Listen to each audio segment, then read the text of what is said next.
একজন নারী তার শ্বশুরবাড়িতে ঠিক কতটা গুরুত্ব পাবে তা নির্ভর করে তার স্বামীর ভালোবাসায় এবং গুরুত্বের উপর। যে নারীকে তার স্বামী ভালোবাসা দেয়, মূল্যায়ন করে, গুরুত্ব দেয়, যার কথায় দাম দেয়, তার শ্বশুরবাড়ির মানুষজন কখনোই তাকে অসম্মান করতে পারে না। আসলে বিয়ের পরে তার সঙ্গী ভালো হওয়াটা বিশেষ বিশেষ প্রয়োজন।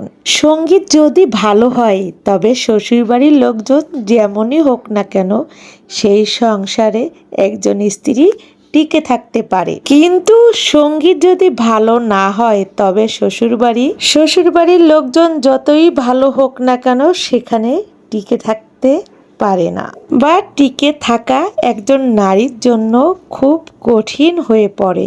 অতিরিক্ত ভালোবাসা দেখালে মানুষ সস্তায় ভাবে, অবহেলা শুরু করে দেয়। তোমার জীবনসঙ্গী যদি রাগান্বিত হয় তবে তুমি শান্ত হয়ে যাও, কারণ একজন আগুন হলে অপরজন পানি হওয়া প্রয়োজন।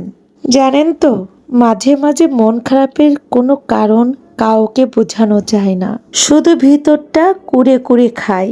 মরিচার অবহেলার মাঝে কোনো পার্থক্য নাই। মরিচা ধীরে ধীরে লোহাকে ক্ষয় করে, আর অবহেলা ক্ষয় করে মানুষকে। ব্যস্ত হয়ে যাও, দেখবে মন খারাপ হওয়ার সময় পাবে না তুমি। যে নিজের খারাপ সময় দেখেছে সে কখনো অন্যের খারাপটা চাইবে না। কখনো কখনো কিছু খারাপ সময় কিছু ভালো মানুষের সাথে দেখা করানোর জন্যই আসে।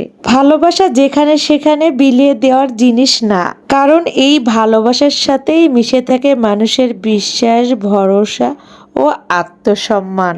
জ্ঞানী ভুল করলে অনুতাপ হয়, আর নির্বোধ ভুল করলে ভুলের পক্ষে যুক্তি দাঁড় করায়। তাকে জিজ্ঞেস করেছিলাম, কেমন আছো তুমি? সে জবাবে উত্তর দিল, কাউকে ঠকিয়ে কি কখনো ভালো থাকা যায়? অহংকার তারাই করে যাদের মনুষ্যত্বের অভাব আছে। গরিব ঘরের ছেলে মেয়েদের হাত ধরার ক্ষমতা সব নারীর থাকে না। সরি বলে আসলেই কিছু হয় না। যে কথাটা হৃদয়ে আঘাত করে সেটা সহজে মুছে ফেলা যায় না। এত গুরুত্ব দেওয়ার পরও যার প্রিয় হতে পারিনি তাকে কৃতজ্ঞতা জানাই। তারে আমি ছুঁয়ে দেখিনি, তবু কেন এত অনুভব? আমি ছাড়া অন্য কোথাও তোমার আনন্দ হলে আমার দুঃখ লাগে। আসলে কি জানো, প্রিয় মানুষটা দেখার অনুভূতি অন্যরকম।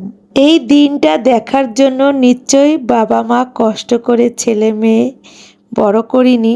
বড় হওয়ার আগে আসলেই আমাদের মানুষ হওয়া বড় উচিত। সঠিক মানুষ পাশে থাকলে ভালোবাসা আসলেই অনেক সুন্দর হয়।